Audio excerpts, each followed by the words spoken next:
기도하시겠습니다. 사랑과 은혜가 충만하신 하나님 아버지, 날마다 우리의 삶 가운데 베풀어 주시는 주님의 은혜와 축복에 따라 저희들이 또 주일을 맞이하고 주님 전에 나와 예배드릴 수 있도록 함께하여 주심을 참으로 감사드립니다. 우리가 알지 못하던 그 순간에조차 우리를 향하신 주님의 은혜는 단 한 번도 멈추지 않았음을 이 시간 믿음으로 고백합니다. 주님께서 저희들에게 베풀어 주신 은혜에 감사하는 시간 되어지게 하여 주시고, 또 그 은혜를 함께 나누며 주님의 영광을 전할 수 있는 우리 모두가 되어지게 하여 주시옵소서. 이 시간 주님을 향한 사랑과 주님을 향한 감사와 모든 기도의 제목을 담아 주님 앞에 예물 올려드립니다. 하나님께서 기뻐 받으시는 복된 예물이 되어지게 하여 주시고, 주님의 영광이 또 드리는 모든 손길들 위에 늘 가득할 수 있도록 축복하여 주시옵소서. 예수님의 이름으로 기도드립니다. 아멘. 할렐루야. 이 시간 음악부 헌신 예배에 나오신 우리 모든 성도님들을 환영하고 축복합니다. 이 시간 교회는 하나님의 가족 공동체입니다. 교회는 하나님의 가족 공동체입니다 라는 제목으로 함께 말씀을 나누려고 합니다. 오늘 말씀을 통해 가족 안에서 느낄 수 있는 그 정과 사랑의 모습을 하나님의 가족 공동체인 우리 교회 안에서도 우리 모두가 함께 누리며 늘 승리하며 살아가시기를 주님의 이름으로 축복합니다. 저는 할머니 손에 이끌려서 3살 때부터 교회를 다니기 시작했습니다. 어려서부터 교회를 다니다 보니까 주일에는 당연히 교회를 가는 것이다 라고 하는 생각이 있었고, 또 그러다 보니까는 오랜 시간 교회를 떠나 있거나 또 교회를 나가지 않았던 그러한 시간은 별로 없었던 것 같습니다. 어렸을 때부터 교회를 다니다 보니까 교회 안에서 예수님 다음으로 가장 많이 들었던 말들 중에 하나는 바로 사랑합니다 라고 하는 말이었던 것 같습니다. 왜냐하면 지금 우리 교회도 예배 중에 이렇게 인사하면서 예수 이름으로 사랑합니다, 축복합니다 라고 인사를 하는 것처럼, 제가 어렸을 때 다녔었던 그 교회에서도 목사님께서 꼭 말씀을 시작하기 전에 옆에 계신 분들과 사랑합니다 라고 인사하라고 매번 시키셨기 때문에 그 어려서부터 저는 사랑합니다 하는 말을 교회 안에서는 굉장히 많이 들었던 것 같습니다. 그렇다면 이 시간 우리 옆에 계신 분들과 또 함께 인사 나누었으면 좋겠습니다. 예수 이름으로 사랑합니다, 축복합니다. 이렇게 한번 인사 나눠보도록 하겠습니다. 아멘. 특별히 오늘은 추수감사주일입니다. 추수감사주일에 하나님께서 올 한해 우리에게 베풀어 주신 은혜를 돌아보고 그 은혜에 감사하는 절기가 바로 추수감사주일입니다. 그렇다면 오늘 이 시간만큼의, 물론 평상시에도 그랬겠지만 우리의 입술 가운데 감사의 고백이 넘쳐나야 할 줄로 믿습니다. 그러면 우리 옆에 계신 분들과 이번에는 감사의 인사를 한번 나누어 보도록 하겠습니다. 제 옆에 앉아주셔서 감사합니다. 이렇게 한번 인사해 보도록 하겠습니다. 아멘. 네, 우리가 지금 함께 나누었던 것처럼 정말로 그 사랑과 은혜와 감사의 모습이 늘 우리 안에 가득 넘치기를 주님의 이름으로 축복합니다. 그래서 우리의 삶 속에 날마다 하나님께서 주시는 은혜와 평강을 붙잡고 어떠한 어려움이 있다 할지라도, 어떠한 문제가 있다 할지라도 늘 승리하며 살아가시는 우리 모든 성도님들 되시기를 주님의 이름으로 축복합니다. 오늘 우리가 읽은 이 요한 1서 말씀은 예수님의 제자였던 요한이 기록한 말씀입니다. 요한이 기록한 말씀은 이 외에도 요한복음, 요한 1서, 요한 2서, 요한 3서, 요한 계시록이 더 있습니다. 이 5권의 말씀은 요한이 기록했다라고 해서 요한 문헌이라고 하는 이름으로 불리기도 합니다. 이 요한 문헌은 한 명의 저자의 이름으로 묶여 있기는 하지만 동시에 다 각각 다른 장르를 가지고 있는 유일한 말씀이기도 합니다. 하지만 이 말씀은 공통적인 하나의 메시지를 담고 있는데, 그것이 무엇이냐면 바로 서로 사랑하라 라고 하는 말씀을 담고 있다라고 하는 것입니다. 그래서 이 요한 문헌의 말씀을 계속해서 읽다 보면은 서로 사랑하라 라고 하는 말씀이 계속해서 반복적으로 나타나는 것을 우리는 확인할 수가 있습니다. 그렇다면 요한은 왜 이렇게 사랑을 강조하고 있었을까요? 믿음을 강조해도 되고 어떤 헌신과 봉사를 강조해도 될 텐데 왜 굳이 사랑을 강조하고 있었을까요? 자료를 찾아보니까 그 당시 요한이 전했던 그 말씀을 듣고 영향을 받은 많은 사람들이 요한 공동체를 이루면서 함께 모여 살았다라고 합니다.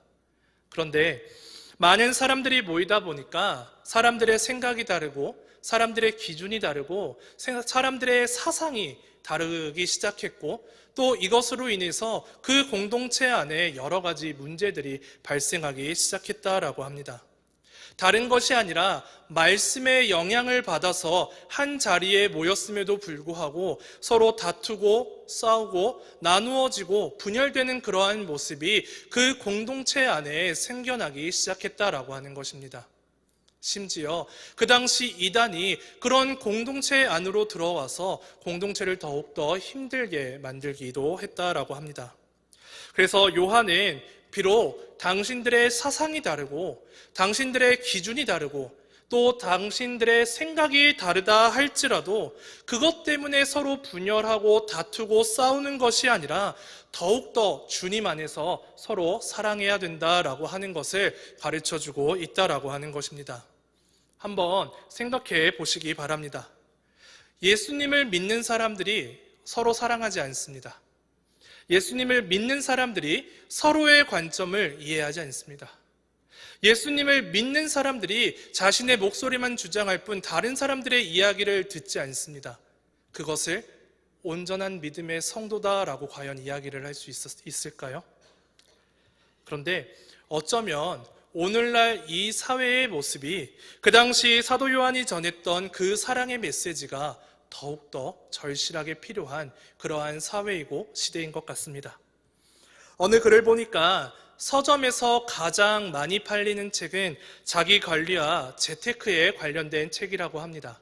그리고 그 다음을 이어서 가장 많이 팔리는 책은 영성과 관련된 책이라고 들었습니다. 현대사회를 향해서 영성의 시대다라고 이야기하는 것을 들은 적이 있었는데 그만큼 많은 사람들이 영성에 관심을 가지고 살아가고 있는 것 같습니다. 그렇다면 서점에서 팔리는 가장 많은 그 영성을 가지고 있는 책은 어떤 책일까요? 1위는 불교의 영성과 관련된 책이라고 합니다. 2위는 천주교, 3위는 그제서야 기독교와 관련된 영성의 책이 많이 팔린다라고 하는 이야기를 들었습니다. 몇몇 사람들이 그러한 이유를 분석했는데 그들이 내린 결론은 지금 사람들의 관심은 어떤 신념 체계에 있는 것이 아니라 실제적인 삶의 방식에 있기 때문에 그렇다라고 하는 결론을 내리게 되었습니다. 그것이 무엇입니까? 불교의 영성과 관련된 책들은 그 책이 나의 실제적인 삶 가운데 영향을 주고 내 삶을 더욱더 유익하게 만들어간다라고 하는 것입니다. 반면에 기독교와 관련되어 있는 그 영성의 책들은 그저 신념 체계, 어떤 종교나 철학이나 학문에 불과할 뿐이지 그것이 실제적으로 내 삶 가운데 큰 영향을 주지 못한다라고 생각하고 있다라고 하는 것입니다.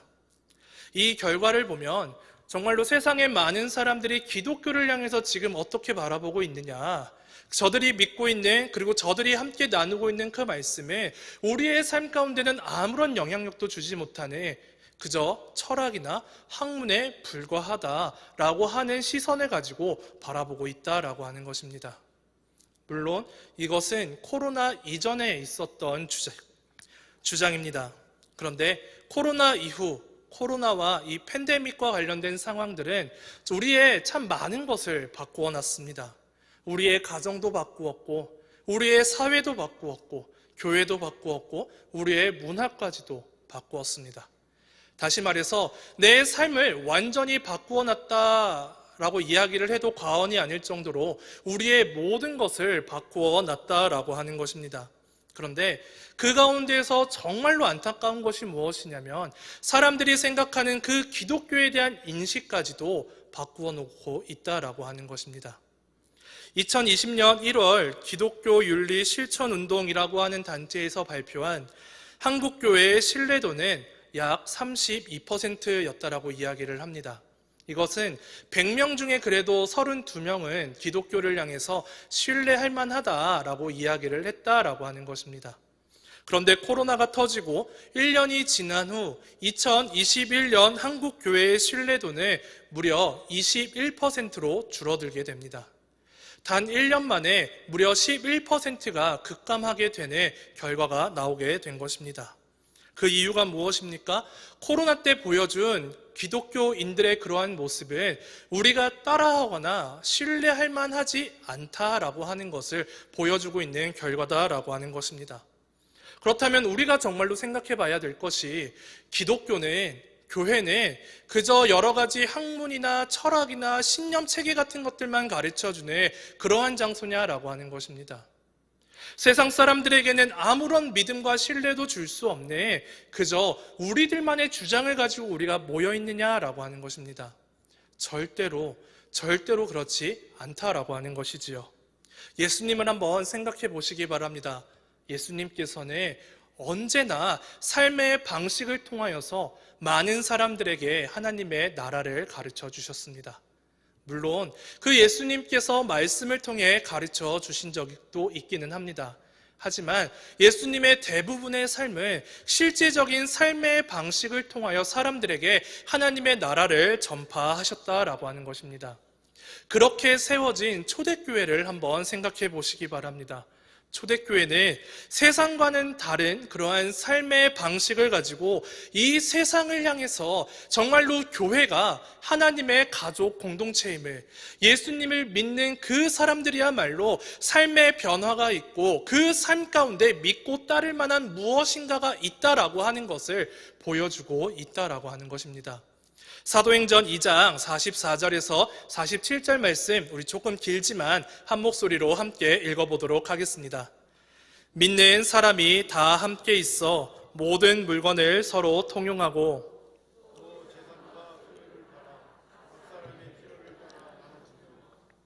날마다 마음을 같이하여 성전에 모이기를 힘쓰고 집에서 떡을 떼며 기쁨과 순전한 마음으로 음식을 먹고 하나님을 찬미하며 또 온 백성에게 칭송을 받으니 주께서 구원받는 사람을 날마다 더하게 하시니라.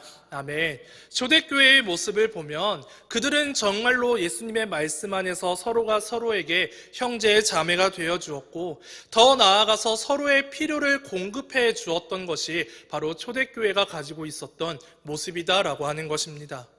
예수님께서 내 이웃을 내 몸과 같이 사랑하라고 하셨던 그 말씀이 바로 성도들의 삶 가운데 고스란히 녹아져 있었고 또 성도들의 삶을 통하여서 그 사랑의 모습이 실제적인 모습으로 나타나고 있는 것이 바로 초대교회였다라고 하는 것입니다.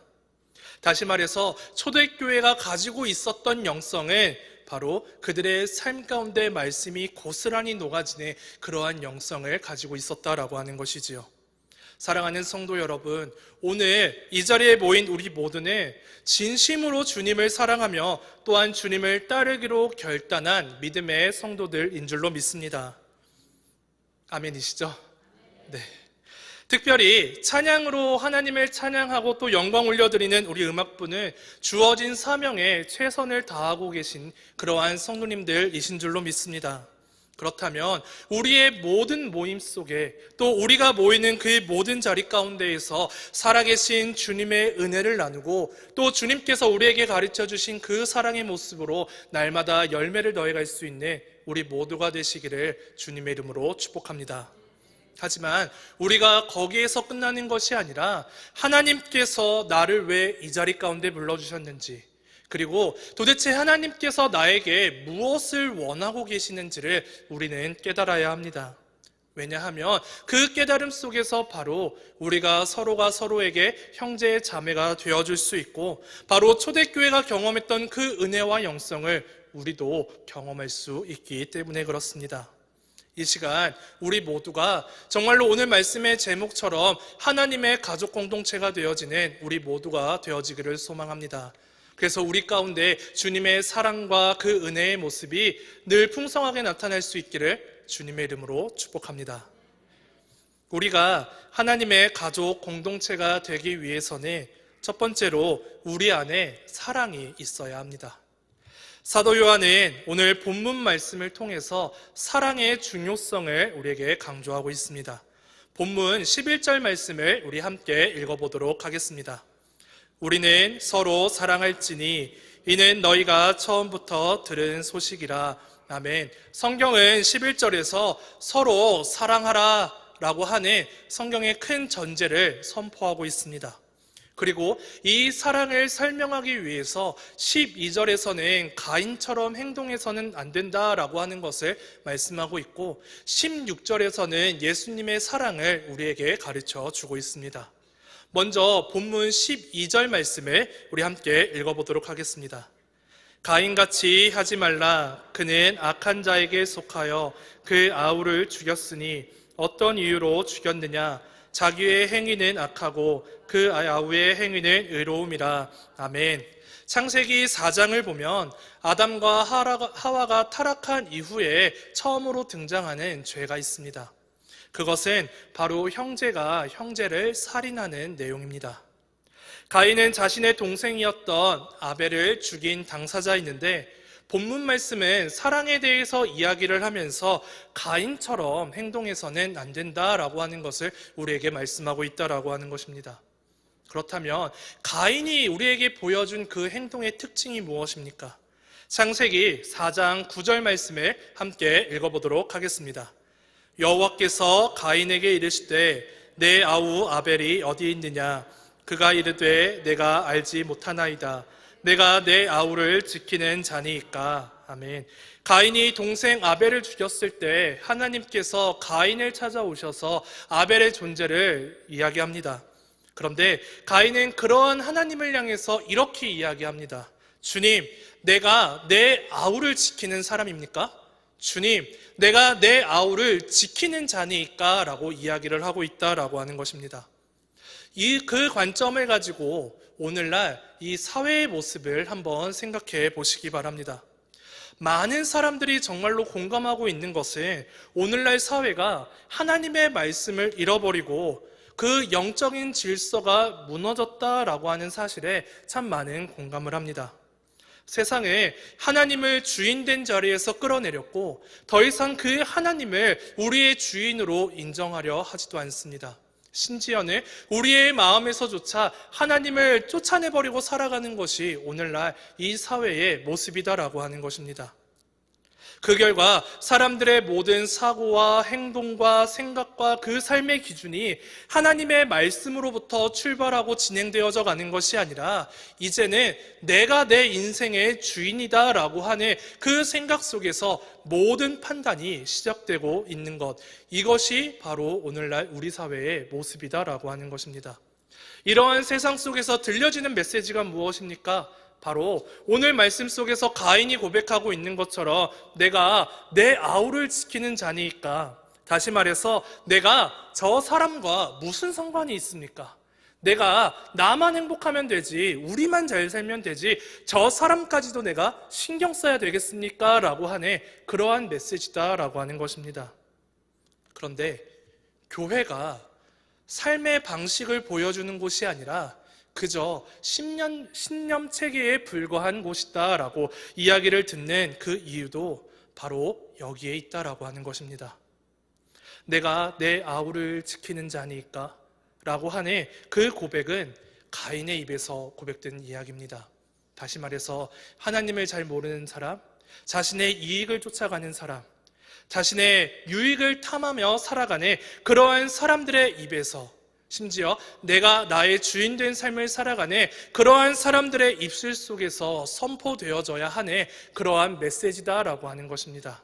그런데 놀랍게도 이 세상에서 선포되어져야 될 그 메시지가, 하나님을 믿지 않는 사람들이 선포되어지는 그 메시지가, 예수님을 나의 주로 인정하지 않고 고백하지 않는 그 사람들에게서 선포되어져야 되는 그 메시지가 바로 오늘날 교회 안에서도 똑같이 선포되어지고 있다라고 하는 것입니다. 나만 신앙생활 잘하고 나만 예배드리고 나만 구원받으면 됐지 내가 저 사람까지 신경 써야 되겠습니까? 저 사람이 나와 무슨 상관이 있습니까? 내가 교회를 향해서 이 정도까지 해야 되겠습니까? 라고 하는 그러한 생각들, 그러한 말들이 선포되어지고 있다라고 하는 것입니다.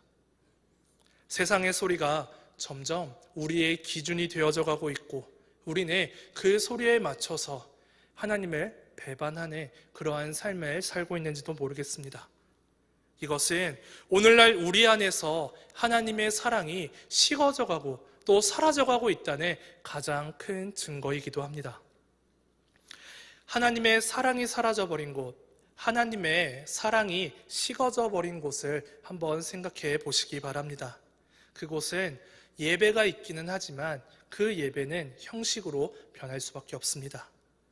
내 생각만 중요할 뿐 다른 사람들의 이야기는 별로 귀담아 듣지 않습니다.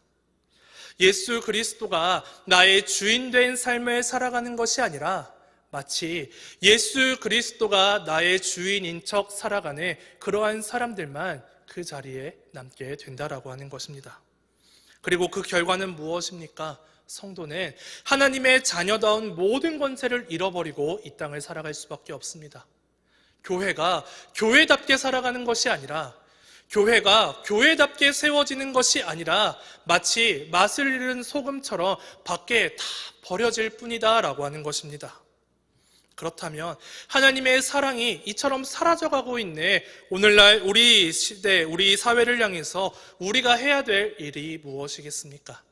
베드로전서 4장 7절은 우리에게 이렇게 말씀하고 있습니다.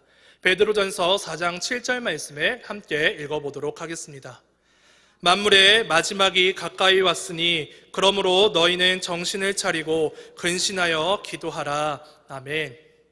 우리가 정신을 차리고 근신하며 기도하는 것, 그것이 정말로 우리에게 중요한 일이다라고 하는 것을 우리에게 말씀하고 있다라고 하는 것입니다. 마지막 때에 분별력을 가지고 살아가는 것, 그리고 우리가 늘 기도하기에 힘쓰는 것, 그것이 정말로 중요하다라고 하는 것이지요. 그런데 이 경고의 말씀은 7절로 끝나는 것이 아니라 8절로 이어지고 있습니다. 마지막 시대, 마지막 때에 우리가 절대로 놓쳐서는 안 되는 그 중요한 한 가지, 우리 베드로전서 4장 8절 말씀을 함께 읽어보도록 하겠습니다. 무엇보다도 뜨겁게 서로 사랑할지니 사랑은 허다한 죄를 덮느니라. 아멘. 우리가 정신을 차리고 근신하며 기도하는 것도 중요합니다. 그런데 성경은 그것보다 더 중요한 것이 있으니 바로 우리가 서로 사랑하는 것이다 라고 우리에게 말씀하고 있다라고 하는 것입니다. 그렇다면 성경은 왜 많고 많은 것 중에서 우리에게 서로 사랑해야 된다라고 말씀하고 있을까요? 그것은 진정한 사랑이야말로 우리의 허다한 죄를, 우리의 그 허다한 허물을 덮어줄 수 있기 때문에 그렇다라고 하는 것입니다. 사람은 누구에게나 연약함이 있습니다. 그런데 상대방의 장점은 잘 보이지 않는데 이상하게도 상대방의 허물은 우리 눈에 너무나도 잘 들어올 때가 있습니다. 그럼 우리는 그 허물을 바라보면서 판단하고 정죄하고 이야기하기가 사실은 너무나도 쉽죠. 아니, 이미 그러한 마음이 우리 가운데 들어와 있는지도 모르겠습니다. 하지만 진정한 사랑은 바로 상대방의 허다한 허물을 덮어줄 수 있는 그러한 사랑인 줄로 믿습니다. 상대방이 가지고 있는 그 연약한 모습을 예수 그리스도의 사랑으로 덮어주는 것, 상대방이 가지고 있는 그 연약함을 바로 예수 그리스도의 사랑으로 덮어줄 수 있는 것, 이것이야말로 성경이 우리에게 가르쳐주고 또 우리에게 나아가기를 원하고 있는 진정한 사랑의 모습이다라고 하는 것이지요. 사랑하는 성도 여러분, 오늘 우리의 모습은 어떻습니까? 물론 사람이 모이는 곳에는 질서도 필요하고 책임도 필요하고 의무도 필요합니다. 하지만 그 어떤 것들보다 우리가 우선시해야 되는 것이 있는데 그것이 무엇입니까? 바로 예수님께서 우리에게 가르쳐 주신 진정한 사랑의 모습이다라고 하는 것입니다. 갈라디아서 3장 28절은 우리에게 이렇게 말씀하고 있습니다. 너희는 유대인이나 헬라인이나 종이나 자유인이나 남자나 여자나 다 그리스도 예수 안에서 하나이니라. 아멘. 예수님을 믿고 또 구원받은 우리는 우리의 신분과는 상관없이, 우리의 성별과는 상관없이, 우리의 나이와는 상관없이 다 그리스도 예수 안에서 하나가 된 줄로 믿습니다. 예수 안에서 하나라는 것이 무엇입니까? 바로 주님의 한 몸된 지체가 되었다라고 하는 것이지요. 그런데 하나님의 가족 공동체라고 할 수 있는 우리 안에 다른 사람들을 향한 불편한 마음을 가지고 계십니까? 나만 신앙생활 잘하면 되지 내가 저 사람까지 신경 써야 합니까? 나는 다른 사람들은 신경 쓰지 않고 그저 조용히 나만 신앙생활 잘하면 되는 것 아닙니까? 오늘 성가대에 나오지 않은 분이 계시는데, 오늘 찬양단에 나오지 않은 분이 계시는데 나만 열심히 사역하고 나만 열심히 봉사하고 나만 열심히 헌신하면 되지 내가 저 사람까지 신경 써야 합니까? 라고 하는 그러한 생각들 혹시 가지고 계십니까? 오늘날 사회는 말씀을 잃어버리고 정죄와 비판과 비난이 난무하는 세상이 되었지만, 우리는 그러한 세상을 닮아가는 것이 아니라 서로의 허물을 덮어줄 수 있는 진정한 사랑을 우리 모두는 회복할 수 있기를 소망합니다. 그것이 하나님의 가족 공동체가 가지고 있는 사랑의 모습인 줄로 믿습니다. 하나님의 사랑으로 사람을 살리고 또 교회를 세워가는 우리 모두가 되어지기를 소망합니다. 그래서 우리가 교회뿐만이 아니라 가정에 있든 직장에 있든 어디에 있든지 간에 우리 모두가 하나님의 가족 공동체를 만들어 하나님의 사랑으로 하나 될 수 있는 우리 모두가 되시기를 주님의 이름으로 축복합니다. 우리가 하나님의 가족 공동체가 되기 위해서는 두 번째로 하나님과의 관계를 바르게 세워야 합니다. 창세기를 보면 가인이 동생 아벨을 죽이는 과정에서 이러한 말씀이 나옵니다. 창세기 4장 5절 말씀을 함께 읽어보도록 하겠습니다. 가인과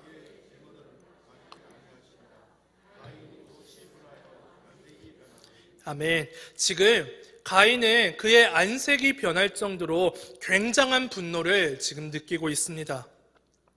왜냐하면 하나님께서 아벨의 제사는 받으셨지만 자신의 제사는 받지 않으셨기 때문에 그렇습니다. 다시 말해서 가인의 분노는 지금 아벨 때문에 생겨난 것이 아니라 바로 하나님으로부터 그 분노가 시작되고 있다라고 하는 것이지요. 그런데 그 가인은 그 분노를 어떻게 해결하려고 합니까? 하나님 앞으로 가져와가지고 그 분노를 해결하는 것이 아니라 자신의 동생이었던 아벨을 죽임으로써 자신의 분노를 해결해 가려고 하는 것이 가인의 모습이다라고 하는 것이지요. 혹시 우리 주변에 정말로 미운 분이 계십니까? 정말 내가 생각만 해도 그 얼굴만 떠올려도 마음 가운데 분노가 막 치밀어 오르고 미워서 못 견디는 그러한 분이 계십니까? 언젠가 이러한 질문을 했을 때 어떤 분이 저에게 그렇게 말씀하시더라고요. 매일같이 다른 사람의 편만, 남의 편만 드는 남편이 제일 믿습니다 라고 하는 그러한 이야기도 한번 하신 적이 있었습니다. 그런데 정말로 나에게 있어서 미워하는 분이 계시다라고 한다면, 정말로 나에게 있어서 분노를 떠오르게끔 하는 그러한 분이 계시다라고 한다면, 물론 그 사람과의 관계도 우리가 점검해 볼 필요는 있겠지만 그 전에 내가 확인해야 될 것이 무엇이냐면 바로 하나님과 나의 관계가 바르게 세워져 있는지를 우리는 점검해야 된다라고 하는 것입니다. 다시 말해서 하나님과 나 사이에 아무런 문제가 없는지 우리는 그것을 점검해 볼 필요가 있다라고 하는 것입니다. 왜 그렇습니까? 진정한 그 사랑은 우리를 위해 죽으신 예수 그리스도로부터 출발하고 있기 때문에 그렇습니다. 오늘 본문 16절 말씀을 우리 함께 읽어보도록 하겠습니다. 그가 우리를 위하여 목숨을 버리셨으니 우리가 이로써 사랑을 알고 우리도 형제들을 위하여 마땅하니라. 아멘. 우리를 위하여 목숨을 버리신 예수 그리스도의 그 사랑이 있었기 때문에 우리는 진정한 사랑을 알게 되었다라고 하는 것입니다. 우리는 그 진정한 사랑을 어떤 이론이나 학문이나 철학이나 어떤 신념 체계를 통해서 우리가 경험할 수 있는 것이 아닙니다. 내가 십자가를 바르게 이해할 때, 예수 그리스도의 그 사랑을 내가 경험할 때, 허다한 허물을 덮어주신 그 예수님의 사랑을 내가 경험할 때 우리도 비로소 그 진정한 사랑을 누리며 또 그 진정한 사랑을 많은 사람들에게 전하며 살아갈 수 있다라고 하는 것입니다. 예수님께서는 우리를 위해 십자가에 달리셨고 그 자리에서 목숨을 버리셨습니다. 우리를 향하신, 우리를 위하신 그 예수님의 사랑을 우리가 제대로 알고 있다라고 한다면 우리의 삶을 통해서도 사랑의 열매가 맺어져야 할 줄로 믿습니다. 우리의 삶 가운데, 우리 모든 성도님들의 삶 가운데 그러한 사랑의 열매가 늘 가득하기를 소망합니다. 하나님께서 포악한 사울을 꺾으시고 또 그를 위대한 바울로 만드셨습니다. 그러한 과정에서 아나니아라고 하는 한 사람을 하나님께서는 특별히 사용하셨습니다. 사도행전 9장 11절 말씀에 함께 읽어보도록 하겠습니다. 주께서 이르시되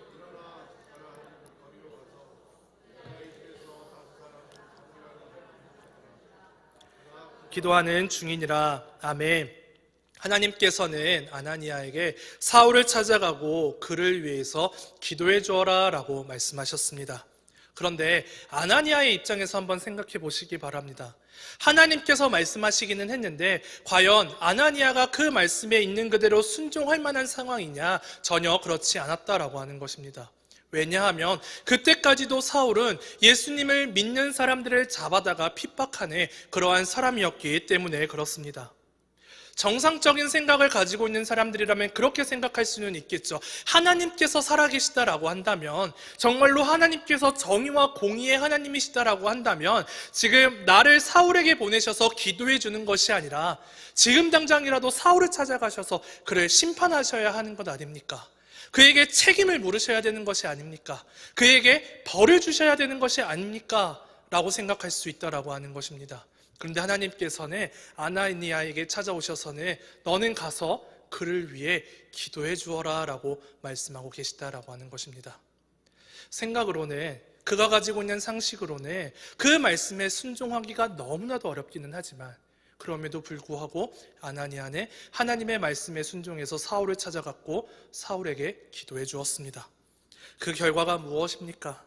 아나니아는 하나님께서 계획하고 계시는 그 복음 전파 사역의 위대한 동역자가 될 수 있었다라고 하는 것입니다. 하나님께서는 지금 우리를 향해서도 축복을 예비하고 계시는 줄로 믿습니다. 하지만 우리 안에 정말로 미워하는 그러한 사람이나 나를 화나게 만드는 그러한 사람이 있다면 우리는 하나님께서 우리에게 예비하신 그 축복을 누릴 수가 없습니다. 왜냐하면 이미 하나님과 우리 사이의 관계가 어긋나 있기 때문에 내가 다른 사람을 향한 그 사랑을 실천하지 못하고 있기 때문에 그렇다라고 하는 것입니다. 우리가 하나님의 축복을 누리기 위해서는 무엇보다도 우리의 마음 가운데 있는 그러한 사람들을 우리가 용서하고 더 나아가서는 사랑으로 품어줄 수 있어야 할 줄로 믿습니다. 용서는 내 감정이나 내 의지로 할 수 있는 것이 아닙니다. 또한 내 마음이 상대방을 용서할 수 있을 만큼 좋아질 때까지 기다리는 것도 사실 용서의 방법은 아닙니다. 하나님의 말씀에 순종해서 내가 의지적으로 결단하고 내가 먼저 다가가서 손을 내밀어야 할 줄로 믿습니다. 바로 그 모습을 하나님께서는 아름답게 보시고 그러한 성도들에게 은혜와 평강을 부어주신다라고 하는 것이지요. 어쩌면 저는 바울과 같은 위대한 복음의 사역자가 되지 못할 수도 있습니다. 하지만 사울을 바울로 만드는 데 있어서 정말로 중요하게 하나님과 동역했던 아나니아처럼 우리도 어쩌면 용서라고 하는 도구를 통해서 하나님의 복음 전파 사역의 위대한 동역자가 될 수 있는 줄로 믿습니다. 사랑하는 성도 여러분, 예수님께서는 십자가에 달려 죽으심으로써 우리에게 사랑의 본을 보여주셨습니다. 뿐만 아니라 하나님과의 원수가 되었던 그 관계도 예수님께서는 다시 회복시켜 주셨습니다. 그런데 오늘 내 안에 하나님과의 관계가 무너져 있다라고 한다면, 내가 아무리 많은 사랑을 고백하고, 내가 아무리 많은 사랑을 선포하고, 내가 아무리 많은 좋은 행동을 한다 할지라도 우리의 삶 가운데는 아무런 능력이 나타나지 않는다라고 하는 것입니다. 왜냐하면 바로 그 모습이야말로 예수님의 사랑은 다 사라져버리고 그저 신념이나 학문이나 철학만 남아있는 신념 체계가 되었기 때문에 그렇습니다. 오늘 우리 안에 하나님을 향한 사랑이 온전히 회복될 수 있기를 소망합니다. 그리고 우리에게 예수님께서 보여주셨던 그 사랑의 실천이 오늘 우리의 모습을 통해서도 나타날 수 있기를 소망합니다. 이 사랑이야말로 바로 십자가의 능력이며 우리 삶의 원동력이 될 줄로 믿습니다. 오늘도 하나님과의 관계를 회복하시고 또 교회를 하나님의 가족 공동체로 만들어가는데 함께 합력하여 선을 이루어갈 수 있는 우리 모두가 되시기를 주님의 이름으로 축복합니다. 말씀을 맺겠습니다. 예수님을 나의 주로 고백하며 함께 모인 우리 모두는 하나님의 가족 공동체인 줄로 믿습니다. 초대교회가 온 백성에게 칭송을 받을 수 있었던 이유는 바로 그들에게는 하나님의 가족 공동체가 무엇인지를 보여줄 수 있는 실제적인 삶의 방식이 있었기 때문에 그렇다라고 하는 것입니다. 예수 그리스도를 통해 구원받은 지체들은 가장 먼저 하나님과의 관계가 바르게 세워져 있어야 할 줄로 믿습니다. 또한 서로가 서로에게 형제의 자매가 되어주되 상대방의 신분에 연연하지 않고 또 그리스도의 사랑으로 유대인이든 헬라인이든 남자든 여자든 어린 사람이든 나이가 많은 사람이든 모든 사람들에게 서로가 서로에게 형제 자매가 되어줄 수 있어야 된다라고 하는 것입니다. 오늘 우리는 옆에 계신 분을 향해서 뭐라고 고백하십니까? 믿음의 형제, 믿음의 자매라고 고백하지 않으십니까? 나와는 실제적인 피를 나눈 사이가 아님에도 불구하고 우리는 옆에 계신 분들을 향해서 형제고 자매라고 이야기를 합니다. 그 이유가 무엇입니까? 나를 향한 예수 그리스도의 사랑이 있었기 때문에, 이 자리에 모인 우리 모두를 향한 예수 그리스도의 피 흘림이 있었기 때문에, 이 시간 우리를 향한 예수 그리스도의 고난과 십자가가 있었기 때문에 우리는 서로를 향해서 형제, 자매라고 이야기를 합니다. 사랑하는 성도 여러분, 우리 안에 그저 형제, 자매라고 하는 그 이름이 그저 껍데기만 남아있는 그러한 형제, 자매가 되는 것이 아니라 정말로 진정한 사랑을 가지고 있는 형제, 자매가 될 수 있기를 소망합니다. 예수 그리스도께서 피 흘려 죽으면서까지 우리를 위해 회복하시고자 했었던 그 사랑이 우리 양문교회를 통하여서 열매로 나타날 수 있기를 소망합니다. 그래서 우리 교회 안에서 그리고 우리 음악부 안에서 내가 내 아우를 지키는 사람입니까? 내가 저 사람과 무슨 상관이 있습니까? 라는 이야기가 날마다 선포되어지는 것이 아니라 서로를 용서하고 서로를 사랑하며 내가 마땅히 내 형제를 위해서 헌신하고 내가 마땅히 내 자매를 위해서 수고할 수 있는 그러한 사랑의 모습이 오늘부터 날마다 풍성해져 가기를 주님의 이름으로 축복합니다. 기도하시겠습니다. 사랑과 은혜가 충만하신 하나님 아버지, 예수 그리스도의 피값으로 우리 교회를 세워주시고 우리 모든 성도님들이 각각의 지체가 되어 하나님의 가족 공동체를 이룰 수 있도록 축복하여 주시니 참으로 감사드립니다. 어두워져가는 세상 속에서 세상의 기준과 세상의 가치관을 가지고 교회를 세워가는 것이 아니라 예수 그리스도의 사랑과 축복과 그 말씀으로 우리 교회를 세워갈 수 있기를 소망합니다. 교회 안에서 사랑이 회복되어지게 하여 주시고 주님과의 관계가 회복되어지게 하여 주시고 우리가 서로 사랑하는 형제 자매가 되어지게 하여 주시며 사랑이 허다한 허물을 넘는다는 그 말씀의 능력을 우리가 맛보며 경험하는 우리 모두가 되게 하여 주시옵소서. 이 놀라운 사랑의 역사가 매주 매일 매 시간마다 나타날 수 있도록 축복하여 주시옵소서. 예수님의 이름으로 기도드립니다. 아멘.